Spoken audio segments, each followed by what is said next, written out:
taken some of the girls and put them with the boys. So the girls that were vocalizing a lot, they have been removed and put with their boys as far as their type, color type. The ones that weren't vocalizing are left in here.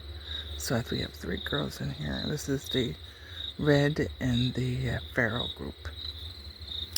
And then over here we have the tuxedo group. And of that group we have, how many girls left?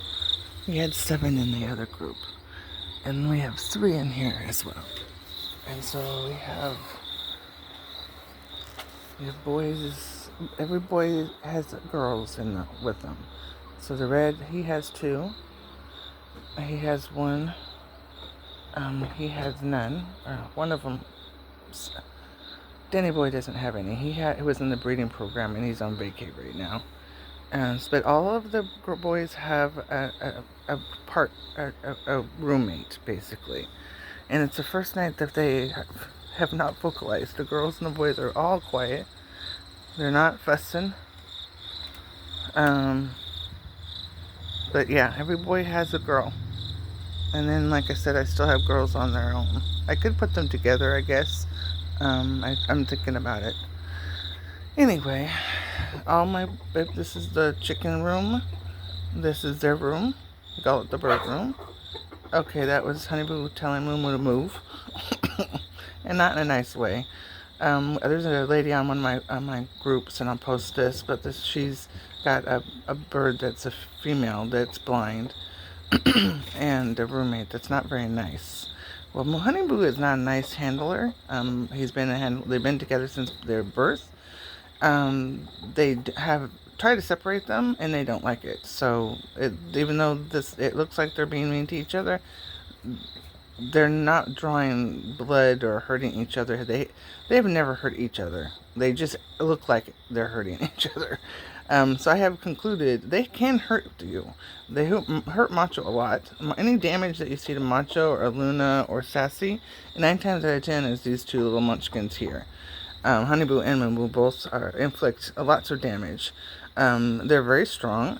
They have raptor feet. Macho is a flyboy, so he doesn't have defensive feet.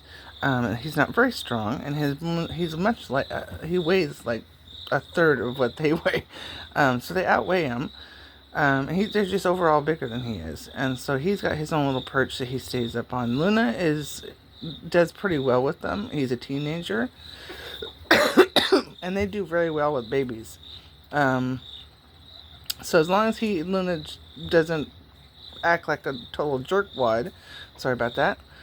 Macho's a jerkwad. There's another name we use, but it's not I can put on the Facebook. But he is mean. He's been mean to Macho, to these little boys, their whole life, because he's had the support of this monster in here, this Mr. Sassy Boo. Sassy's huge. He's twice as big as my little girl here, little bit. He's twice as big as her. He's the biggest bird I have. He's probably, I would say, as far as weight, a girth, he's about the size of a small turkey. He's big. And I can open his kennel. I don't want to get upset. Sassy Boo, you want to show everybody how big you are? You want to come on and get a drink? He's like, nope, mama. Usually at night I open the door for him. He's pretty good about being good with the girls. Whitens are genetically kind of like in retirement at this age. Very early. They do not really, they stop egg laying, and most of the boys are used for other sources, or pets or whatever. But they're really gentle giants. And so he does able to roam around as long as he's appropriate with the girls. That's the biggest thing. So if he starts acting, kind of pushing them around, or acting like he's going to be doing something other than sit at his house, because I'm talking to him right now through the camera, he even knows that. So he's going to sit there and be a good boy and stay in his house. Sit down, please, and thank you. Sassy Boo, I'm going to sit down. Good night. We're going to go night-night. Mama's just showing everybody how big you are. That's a big boy. But yeah, he's a big boy, so Macho uses him as his bouncer, basically. And then Seth got tired of being beat up, and he's a good boy. He doesn't get in trouble, and so yeah, he has his own little house. The girls come in here on their own vote, their own choice. It's not that the word I know is my I have a learning disability, so my language is gets I can't get the word I need, even though I know the word I want to use, so I can't verbalize it. Sorry, but anyways, I just changed it to another word. Um, but yeah, they have their own choices, and so they'll throw a fit. They'll sit here and start whining and crying, and they'll walk right back and forth and start crying. And yeah, I did videos on that. You can go back and where I think it's labeled something like the girls want want are upset because I won't let them sleep out with the boys. It was supposed to be a girls' night, and they said that wasn't going to happen. And it wasn't so much they don't want to sleep with mom and everything else. It's not that. It's just that we're having some issues, and so they feel more comfortable in a more confined environment, um, and such. So it's also in the middle of the house, so over here they can hear the traffic a lot, and it does disturb them, especially we get a lot of racers going back and forth. And it does feel like sometimes that at any moment one of those are going to come through the house, into our bed.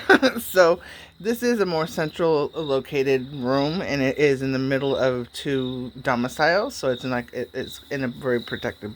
It's kind of like in the middle of the whole entire house. So they have a little bit more protection in this room. So yeah. Anyway, they feel better in here. They have a window as well, which they can look out and see the sun, the stars, and the moon. And they all like to do that. So the girls, that's why they sleep on this area, is because they're looking out the window. And there's a lot of nightlife going on out there. Raccoons they get to see, bats flying.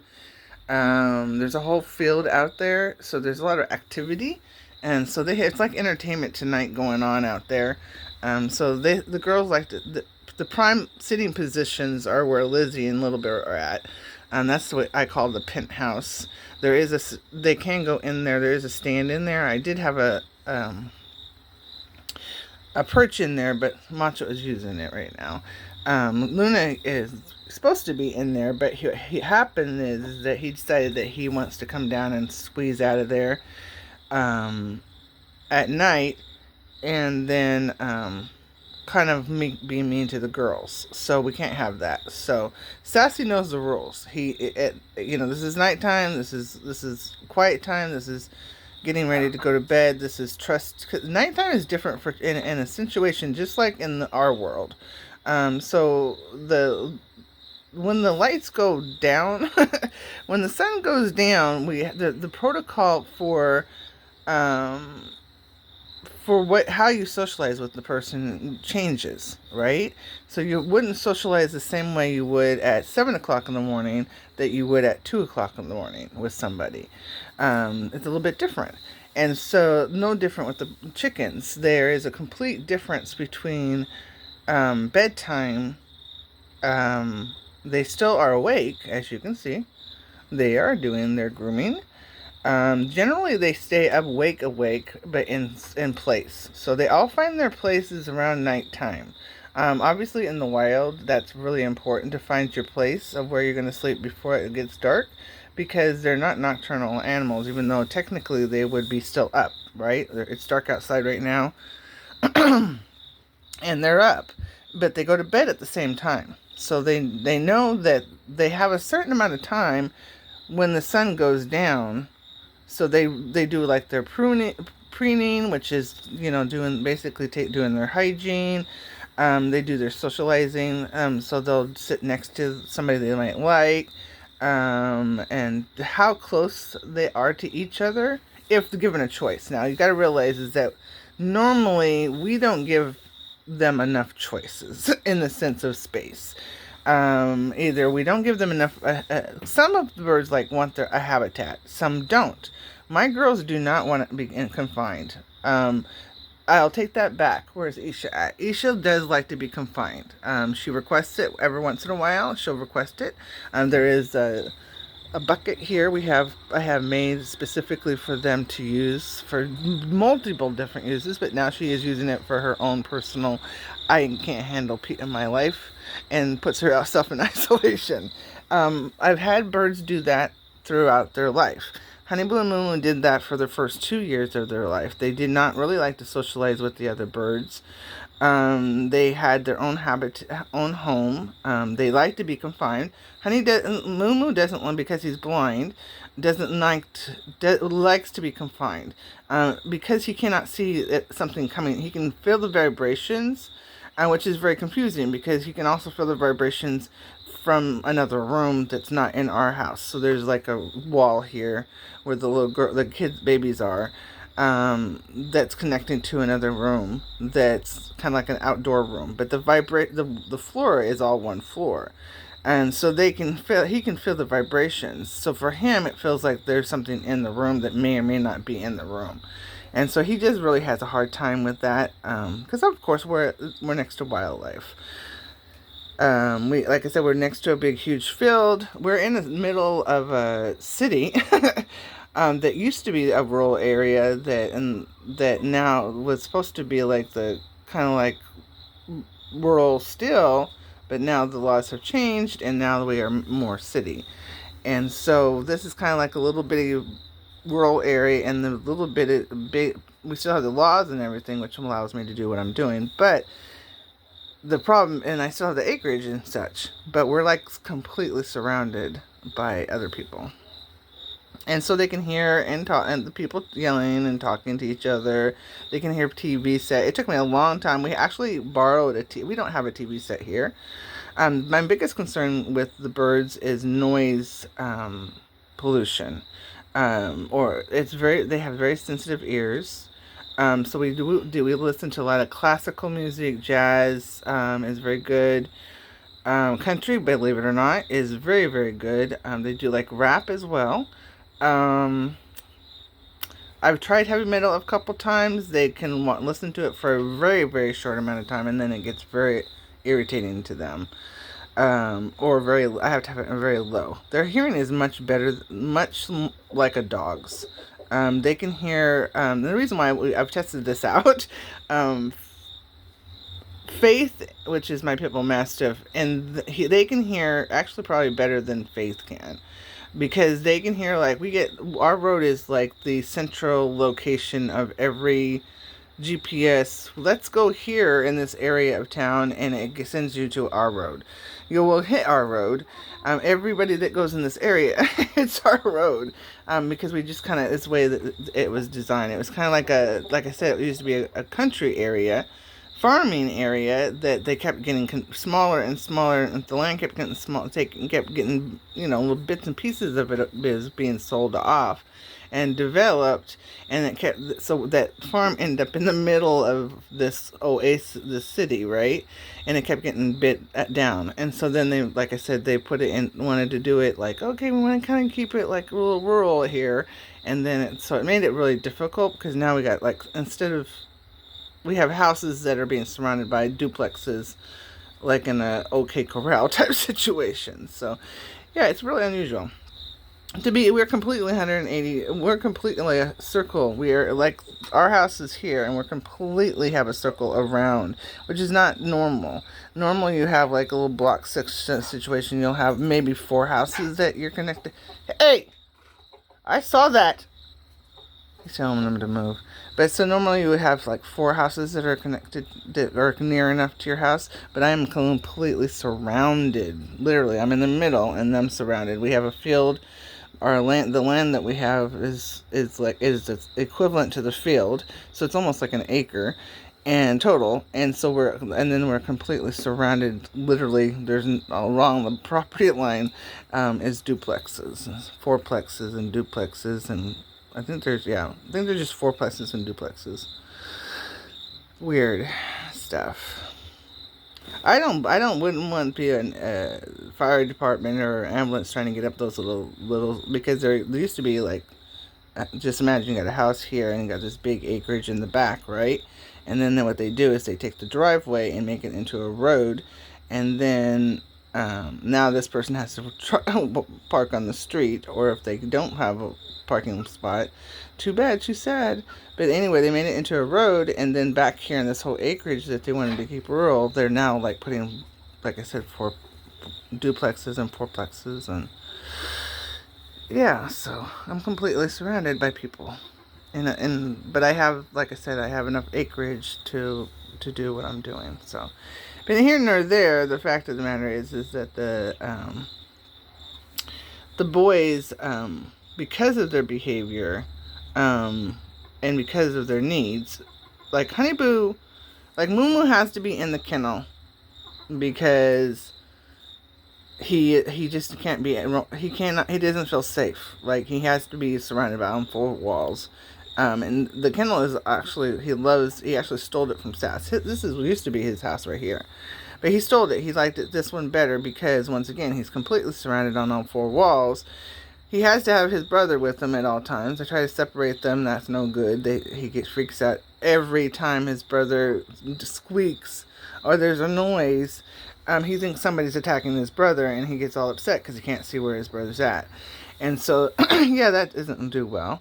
And so they have to be together. Like, they have to be touching each other all the time. They sleep with each other.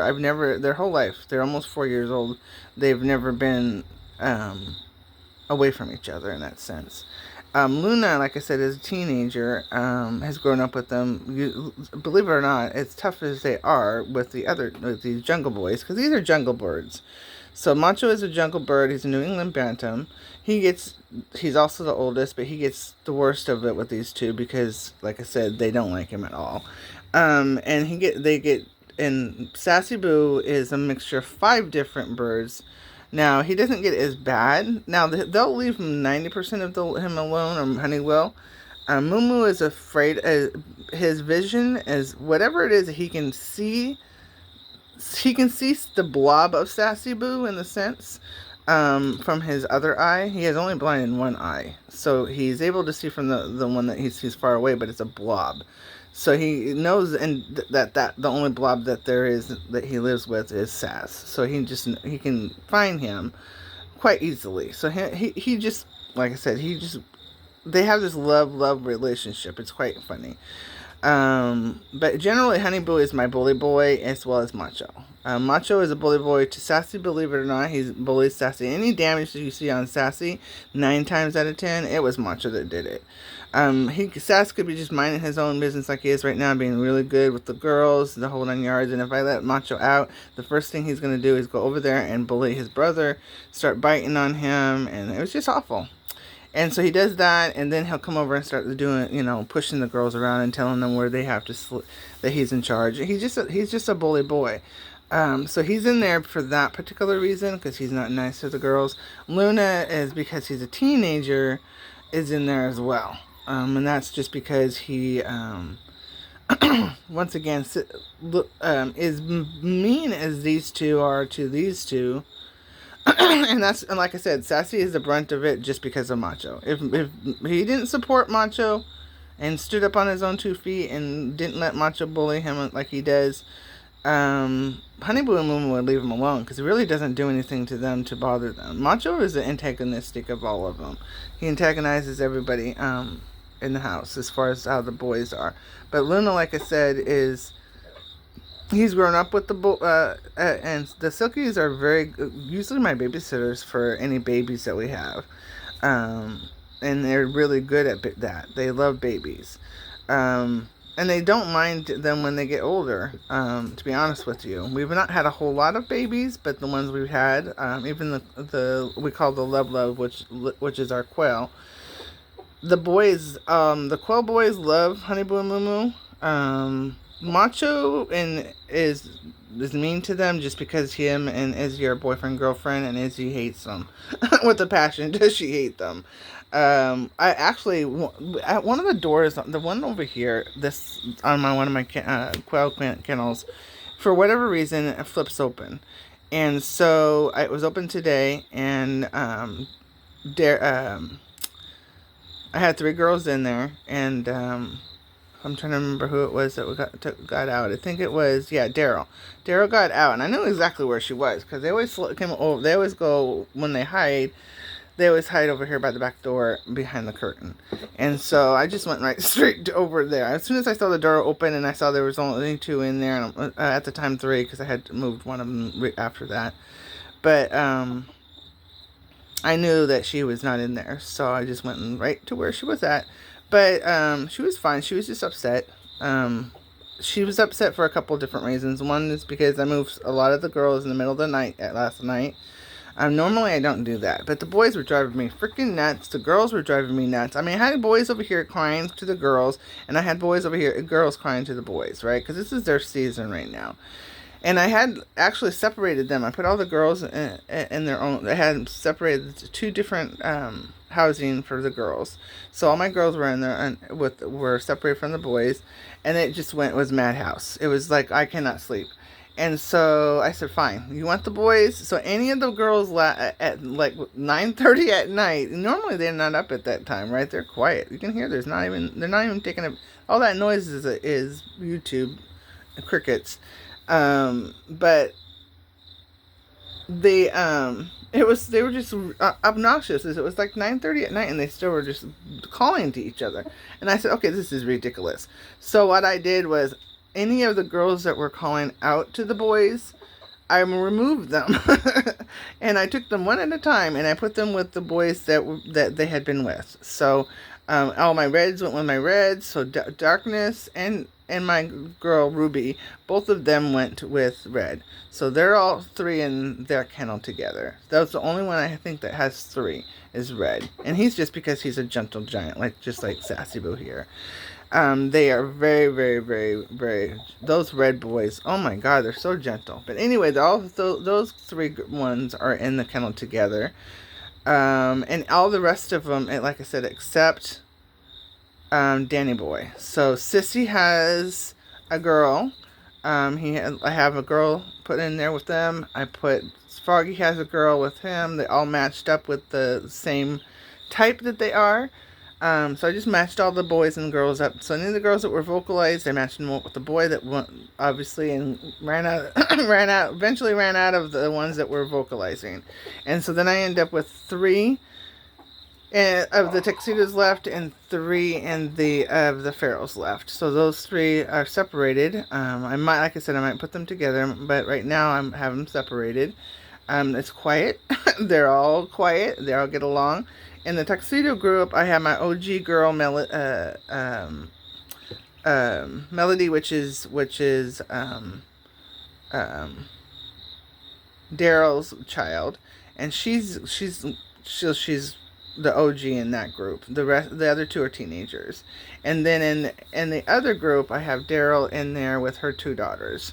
They're both teenagers, so it worked out real well that we had an OG mom in both groups. And we have teenagers with them. So it's kind of quiet now because, like I said, this is the smallest groups that the girls have been in for a long time. Before I put them in their breeding group, I had almost 11 to 10 to 11 girls in a kennel together. And then I put them in breeding groups, and it was the average size was about 6, including the boy that was with them. So that was like 4 girls and 1 boy. And then Red had the biggest group, and he did really well with that. Very gentle, like I said, gentle giant. I wouldn't have put that many girls with him if he couldn't handle it, and he did really wonderful. Like I said, he was very, very protective of them, but not trying to control them. That's the biggest thing. We don't encourage that behavior, and with the chickens or the quail. So they can't tell the girls what to do. If the quail, I have to say I'm very impressed with the quail girls. So the boys will hurt each other in the quail sense. So if you could put 2 males together, they're going to hurt each other. I don't care what you say. There's no doubt about it. They're going to hurt each other. So I don't put my boys what I do is basically I have 1 kennel, and I just put a cardboard literally between the 2 of them. And so I make one, because the kennels I buy have 2 doors. I don't want to buy one with the 1 door for that reason, and because it won't work, right? And so I have 2 doors. I put the cardboard between the 2 doors, and we go on with life. They're very tiny birds, and if you put it with a slope down, so it's up like this with the slope down, and you pop it up and you just duct tape it. It's pretty easy. And then when you clean them out and have to wash them, all that stuff, you just pop out a new one and get a new one in there. So it's pretty cool. So I get those done, and so it's utilizing the same space they would normally be in, but in this way they have their own bachelor pad. So like now they have girlfriends over. So they have sleepovers, and so we're gonna keep it this way. Like I said, the rule of thumb is if the birds are getting along, I don't move them. If they don't start acting up with each other, then I have a place for them to go back, so the girls can go back with one of the girl groups that we have established. I have babies coming out, which will show you in a minute. But these, like I said, the girls all have free roaming. They free roam all day and all throughout the whole living environment. If the boys, usually they're not kenneled all the day long. Today, they were awful. Sassy Boo got to come out for a while, most of the day. Actually, he did very well. He never once, I think he came out one time toward the end of the day, and he was just because he was hungry. So it was like, come on with the food, and then got himself in trouble and got put to bed. But he likes to be, when he eats dinner, he likes to go in his room and eat it. Breakfast he likes to have out here, out in the bird room. And the boys all got their dinner. It's pretty cool because this kennel is the only thing these blue feeders, which I use with all of my birds, they actually fit. They're made for specifically for this kennel. And all I did was take it's a extra large dog kennel, and it has a door on the side and has a door on the, technically this is the door in the front, and it also has a door on the other side. But anyway, here nor there, I just flip it upside down so that we can use it. Now this bar was down farther, but what was going on was Honey Boo was pinching. Basically, this is what I call pinching. So in a bird world, they just peck you. But he was basically pinching Luna to jump up and not. And I couldn't figure out how in the world is Macho falling down over and over and over again, because he's usually. And I kept picking him up. Are you okay? You're not sick? No, he's fine. Okay, so how are you falling down? So finally I looked up on the camera, and what's happening is Honey Boo is pinching Luna because he can't reach. Honey Boo can't reach. He can't jump up. Honey Boo actually clipped both of his wings. I think they were like 1 year old. Honey clipped both of his wings, and at the same time clipped Moo's one of his sides. So basically he had a hold of Moo, and he was flipping Moo, trying to get him into the fan. So inadvertently, what happened was Moo got one of his clipped his wings, but not anywhere close to anything important. So most of his wings he can fly and do normal silky stuff, which is not helpful because he's blind. His handler, on the other hand, is completely clipped. When he did it, Moo moved a certain way when that first wing hit. And he moved, and he they broke apart, and he flipped into the fan, and it was protected. I had like a guard on it and the whole 9 yards, and they didn't hit none of their physical wing got damaged. It was all feathering, but he got so close to the quick that they're like, his wings, his feathers are like this short, and they're supposed to be full length. Yeah, so he basically clipped it, and I thought when they got their new feathers, when they molted and got their new wing feathers in, that he would get his wing feathers back, and they're not. They're all stunted and everything. So he did that to both sides of him. Like I said, he did it on purpose. He took a hold of Moo and just literally, they rolled on the bed all the way down and just rolled right into the fan. Yep. So anyway, he can't fly. And so he's not able to go up there and knock, and Moo can't do it because he can't see. It's too complicated for him to go up there and figure out where Macho is at. But Luna, who's in there with him, is a prolific flyer. So he very well can go knock Macho off and all that stuff. But Macho is his dad. So he has a conflict where he's got two uncles over here that are like T-Rex is here telling him, knock your dad off so we can beat him up. Because that's exactly what they want to do. They want to knock Macho down off onto the floor so that they can beat him up. And so Luna doesn't want to do that, so what he's, but then what happens is Honey turns around and basically pinches him and says, do it now, and he'll basically jump up, and he was hitting he wasn't hitting his dad, because he doesn't want to do that, but what he was doing was he was hitting the stick that he's on, and it rolls him off of there. So Honey is really mean. Honey's a mean boy.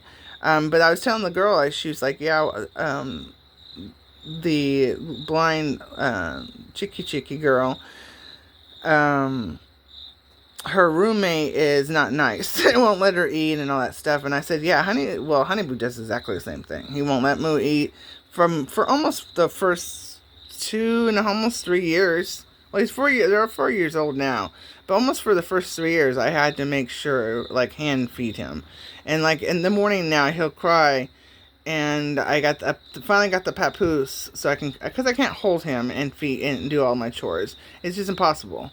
I can't do it. So I got this papoose shirt. Basically, it's like a sweatshirt, and then just sewed on this big old pocket in the front. But it's pretty cool because it has a liner and everything, so I can just pop it into the wash and all that stuff. But anyway, he loves it. So he'll go in there and he'll sit in there and just hunker down. And I just close it, snap it up and everything. And now he can stick his head out the side and all that stuff. So he has places he can pull his head out if he wants to or whatever.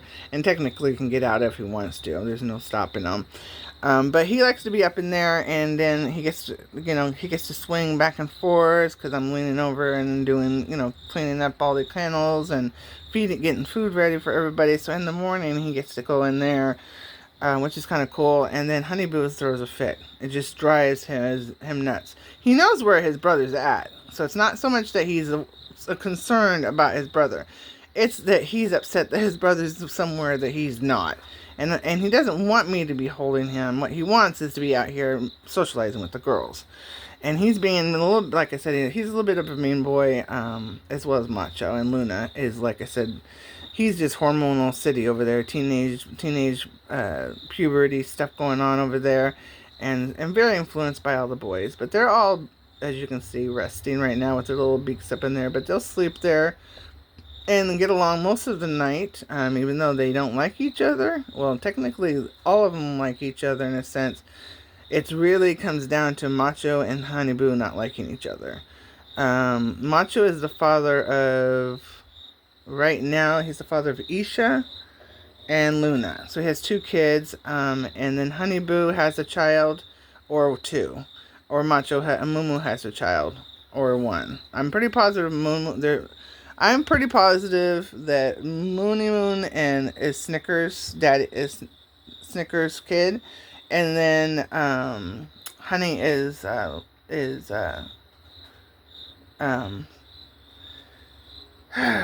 Doodle's. I'm tired. I've been up since 2:00 this morning, you guys. But Doodle's dad is Honeyboo. I'm pretty positive. So, but they're both from the same mom. All of the kids are from the same mom, which is this girl right here, my Liz, my Frizzle girl. She actually had a total of 1, 2, 3, 4, 5. She lost one from this girl. I'm pretty positive it was a Frizzle too, but she lost that one from her sister. But that one did not survive past. Literally, it was hatched, and within 20 minutes, it was gone. So, we didn't get to enjoy her in very long. But anyway, that's here nor there. Little Bit is my queen. She's also watches out for these little bit things. These poor little kids have been literally passed around to almost everybody in this household. So, technically, biologically, they're Liz's. She passed them as eggs to Isha, who was broody at the time, and her eggs are not even fertilized because there wasn't nobody to be fertilized with.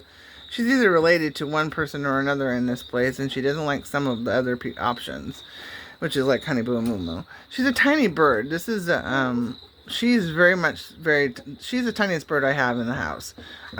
She's tinier than a Macho. which is traditional for a New England Bantam, but she's also Cochin, which is her mom. So she's a tiny bird, and so the Silkies are very big. They're 4 times bigger than her. They're just huge. The Silkies can hang with them because they're pretty big. They're kind of like very stocky, very solid. They're not delicate in any way in that sense. They're just sturdy birds, but they are delicate in the sense of female delicacy. As far as that, they're very beautiful and very loving. And I would say the best, if you were going to get a pet for a kid, I would get this breed right here. Now, as far as they're like kind of like Chihuahuas in a sense. They're gonna bond to the person that they're with, but everybody else, good luck, because they are feisty. So basically, they're like Chihuahuas, very fluffy Chihuahuas. They're very smart. They're very vindictive. I would say, as far as the breeds within chickens that I have and I've been around my whole life, they are probably the smartest chicken I've ever met in my entire life. Little bit coming way close second. She's highly intelligent. Her emotional intelligence is by far advanced, more so than anybody here. She's very emotionally intelligent. She learned potty training very quickly, and then she took it to the next step on her own, which was I used to take their poo to help them with training them and where I wanted them to go. I would take their potty and move it onto the potty pad because I'm like, here's where I want you to go, right?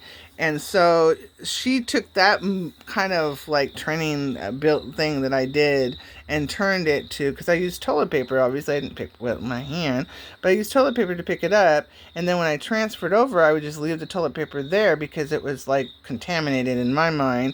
I'm just going to leave it there, right? And then I'll pull it when I clean up. Everything goes in the garbage or whatever, or compost or whatever, and we're good to go. So I wasn't really thinking about it from that perspective at all, other than the fact that I was not gonna sometimes on my breaks I got 10 minutes, pop in here, clean up as much as I can, and basically I'm picking up stuff, washing things down, making sure people's got not fed, but water. They get food, but they get food on a regular basis. But I do it before my shift and usually after, at my lunch time, because they're in bedtime. They're in bed by this time. By the time I'm off shift, they're already ready. They're lined up to go to bed, basically. They get their dinner at my lunchtime, which is the bulk of the time that they, getting them all fed and everything. So anyway, and then the quails get fed one more time around 9:30. I have an alarm clock where I wake up. Usually I'm in bed by 6 o'clock, and then I'm up at 9:30, making sure the quails are, like I said, watered again and everything, because they don't technically go to bed until like 10:30, 11. The chickens are fast asleep usually by 9 o'clock. They're usually like snoring in here. Not really. I think the only person that really snores is Lizzie up there, my Frizzle girl. How she sleeps like that is beyond me, because she can't fly. And I don't know why she's on the edge like that, and she's really making me very nervous. Why are you got her on the edge? Back off. Move over. Yes, you. Because I know. See, boundaries is very important, and she's too close to. They're not like that close. Like, they're not like daughter and mother, type situation. But for her to be so close to that over the edge, thank you. That's not good. You need to stop pushing. So that's called pushing in the chicken world.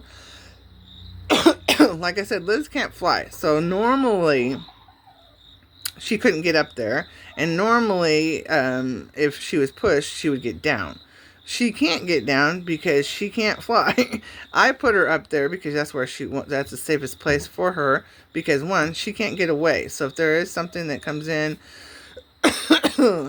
or whatever, she has no way of protecting herself or getting away from that thing or whatever it might be. So I put her up there. So that's my choice. Lizzie, what do you want? She wants something. Do you want that? Is that what you want? All right. I want you to stop being so close to the edge. Thank you. So her, Go to, okay, Macho, I'm going to bed. But yeah, so that was too close. But I just wanted to mention it that they normally would not sit that close to each other unless they have a relationship that, like they're brothers, like these two. Obviously, that relationship is important for them to be that close, because he's blind. Or if they're boyfriend girlfriend, they would be that close, or daughter, can children and mom, right?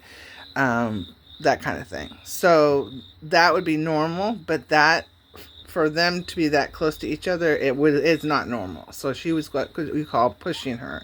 She was telling her to get down, and I'm like, no, she's not going to do that. So anyway, I'm going to let them go back to bed or go to bed. Everybody else out here, like I said, they're all set up. They have their water and their food. The one good thing is I strapped them together so they don't flip them. The only one that really flips them is Sparky Girl and such. And so that's the rest of them are pretty good and trained as far as not flipping the food or the water or whatever. So these are my babies. Well, I switched the houses out because they didn't like that open house. And it was too big for them. They like enclosed spaces.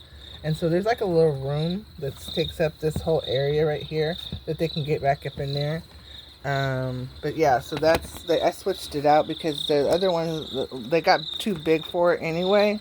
And so they weren't even using it. So how I can tell is because the patty pad that's in there is clean. And so, yeah, they weren't using it.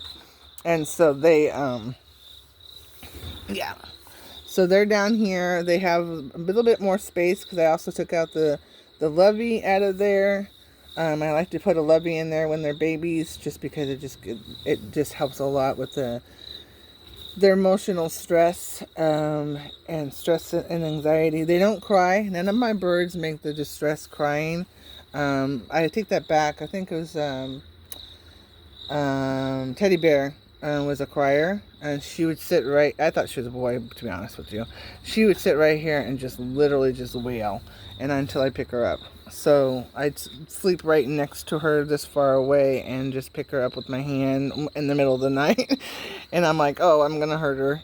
I have muscle issues, so I have involuntary spasms, and so all I could think of is when I'm holding them that small, is that I'm going to, you know.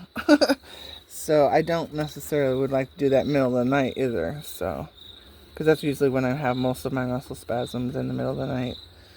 But anyway, these ones are about 2 weeks old. The ones in there are only 24-hour old, and one was born actually this morning. My last of the 6. I didn't lose any this time. The incubator was consistent. The other one, like I said, we had an issue with the power cord, and it kept shutting off. So we lost half of our. I do small batches. So the ones that were fertilized, we lost. I think it was like there was a total of like 4 or 5 that we lost. But we got 3 out of that batch. They're beautiful. They're healthy, surprisingly. I don't see any defects in them or anything like that, which, once again, surprisingly, as much as issues the only consistency we had with them, I got the second incubator, I think, at day 8 or something like that. It was ridiculous, yeah. But anyway, that's what we did. So anyway, they're here. Obviously, we have a girls in there, which is great. And then we have a couple tuxedos, a couple pharaohs, which is great. I didn't want any tuxedos at this point going forward, but obviously, we have red. This next batch should be either red tuxedos or just pharaohs, or because that's the only thing that should be in that batch. And then we have the third batch, which is in there, and there's 6 eggs in there that are not due for another 10 days. So So I have always done it in stages like that, just because I'm doing it not on a mass scale. I'm doing it more on a social community. I'm studying them basically. So I need them big enough for it to be normal and not necessarily abnormal. If you have one bird that's supposed to be in a socialized group of, say, for example, 30 birds, and then you put them all alone, then that's not normal, right? So then you're going to have abnormal behavior because of that, and then whenever you study or watch or assume that it's all not correct data, because you're basically putting them in an environment that's not natural. So for me to study them, I have to have enough of them to get that socialization and vocal, because this is a problem. I'm so studying their vocalization, their communication, how they communicate with each other. If all the myths is fact out there, or is the facts myths out there as far as the species of quail and chickens. And some things are spot on, some things nope. As far as what people think about them. The biggest thing, I guess, is quail. I think people don't misunderstand that quail are what we are traditionally a songbird, so they're no different than a parakeet in a sense.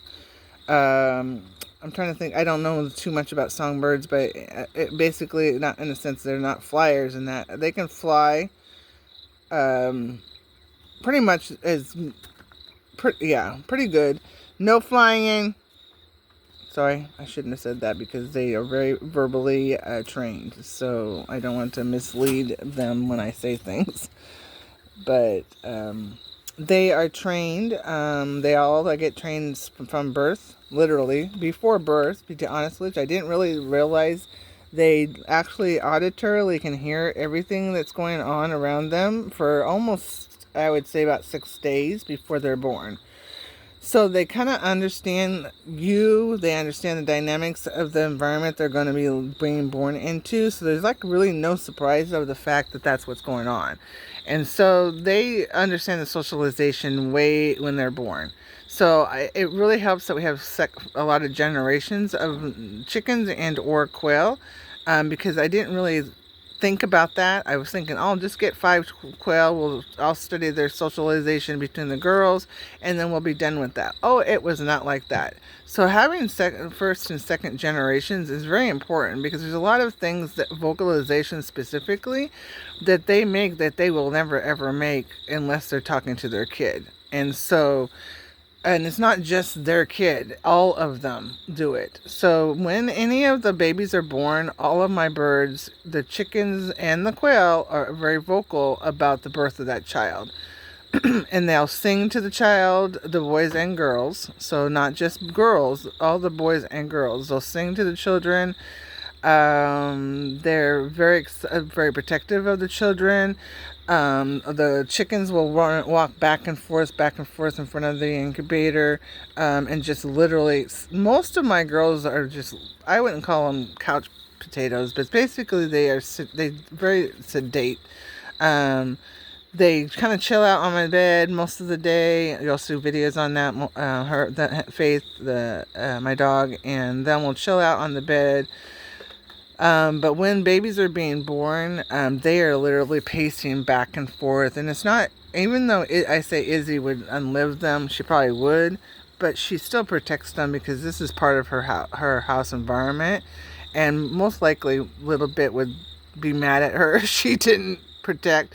Little Bit is a very good queen. She gets the boys to protect. She'll literally line up everybody in corners. She'll stick the Honeyboo over there in that corner over there. She'll stick Moony Moo over there. She'll stick the Little Bit. Little Bit will line everybody up into basically a defensive mode, and then that's how they protect. They're just gonna watch, and she'll walk back and forth like a little drill sergeant.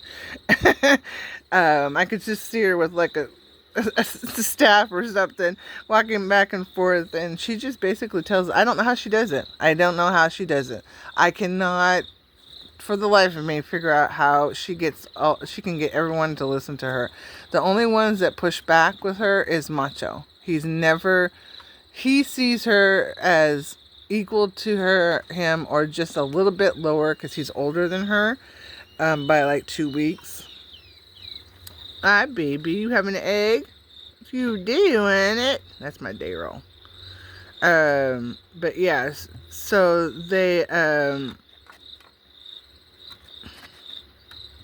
there's no egg there. Where are you gonna lay it? You're gonna say you're gonna lay it, but you don't lay it.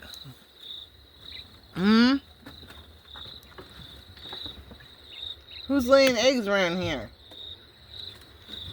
Anyway, I don't even know what I was talking about. Ugh. I'm sure it'll get back to me. Oh, a little bit. Yeah, she's a very good queen. I mean, like I said, she can get them to do things that I can't get them to do. So usually I kind of walk in the room, I find a little bit, find out what she's doing, find Faith. If I can't find Faith a little bit, we know something's going down. So I'll just track them down and figure out what it is. Because between the two of those two, I wouldn't want to come walk in this room. I'm just saying, you're going to get... It's peaceful now, but if you walked in this room as a predator or somebody like trying to do something to any of the birds, yeah, everybody would go into defensive mode, and they all go into warning calls. They all go very vocal. They go into defensive mode. Like I said, they'll block you.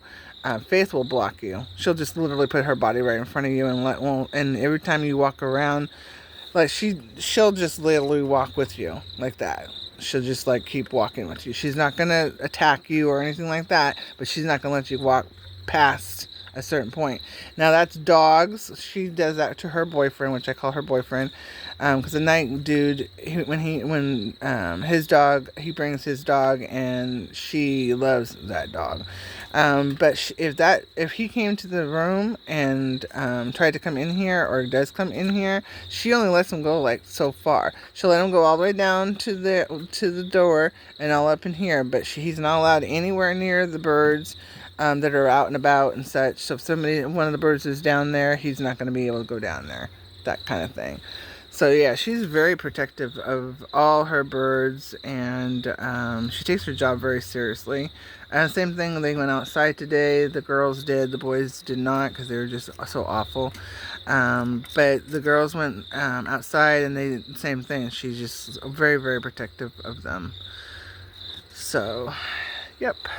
She tells them what to do all the time. So, if you see her on a video, basically pushing somebody, what we call bumping. So she's basically telling them to leave the bed or whatever. It's because either they're trying to poo on my bed, because she'll guard this whole entire area. Anything that you see like this is all Faith. Faith walks, she's like, I don't know, she's like marking her territory or whatever. But yeah, she'll go outside and then come back in and just mark my bed. But as far as any of the birds, generally speaking, unless they are sick or get fruit does it mostly. If I'm going to give my birds fruit, it's going to be on a sunny, beautiful day that they can stay out all day long, because I don't want that mess in my house, because it's going to be a mess. So be careful with your fruit. Blueberries specifically, purple dots all over my floor. Yeah. And it causes them to have, like I said, it cleans them out, but yeah, you're going to have a mess. And normally my birds don't make a mess. That is a professionally purchased potty pad for dogs. And dog kennels, and so you can buy these. They snap up, so you can make it into like a square. It goes right into this is the largest they make, but it's basically, if you just leave it unsnapped, it's basically left on the floor.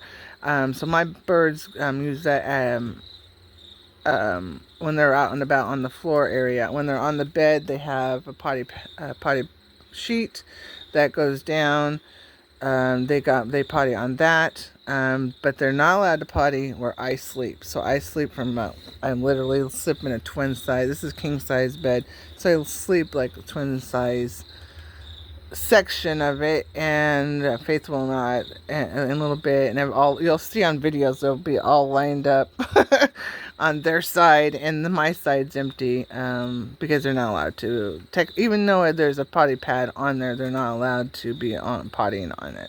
So sometimes the babies will be over there sitting with Faith, because Faith is a safe place. So if they get harassed by the grown-ups. Basically, the grown-ups want them off the bed and out there playing and leaving them alone. And so they want to rest or take a nap or whatever. They'll come and sleep with Faithy Girl because she doesn't mind them doing that. And two, they're going to continue bothering them over and over and over, and kicking them off the bed over and over. All the girls are going to do it. Lizzie, a little bit, Isha, all of them will do it. They're kind of like at that age where they don't need to be around the moms anymore, and they don't need that protection. So they're like, yeah, you get on your way. And they'll keep an eye. When we're outside, it's a whole different ball game. Liz, when they were over anywhere they're not supposed to be, I'll just tell Liz or a little bit or one of the other moms, hey, you need to go get them, and they'll go over and push them back where they're supposed to go. So they're pretty receptive. They understand everything verbally what I'm saying. They are their word understanding is very huge. There's concepts they don't understand. The only thing that they are still surprised about me that I can get them to go, oh, which is funny as heck to hear a bunch of chickens going, oh, and I think I'll do a reel on that tomorrow. But because they have no concept of having the ability to throw. When I throw, that's the only thing that they think is my magic fingers, which you call magic fingers, because I can do things with my fingers they can't do with their wings. And we compare body parts. So when they're growing up, we talk about I have fingers and hands, they have wings, and Faith has paws. So we're all different, but they all basically do the same thing. And so it's same thing with their feet, right? Faith and them can dig with their feet, and they can dig with their feet as well. So we kind of just compare different things like that. Like I can dig with my hands, Faith can dig with her hands, right? They can dig with their feet. So it's just different things like that. But I think it's very unusual too, is that depending on the bird, especially with my birds, they prefer, if they're a ground bird, they prefer your feet, right? If they're a fly bird, they're going to prefer your hands and arms. And so I think that's very unusual. Like Honeyboo, that didn't occur to me ever that would be even a factor, right? But it's very consistent.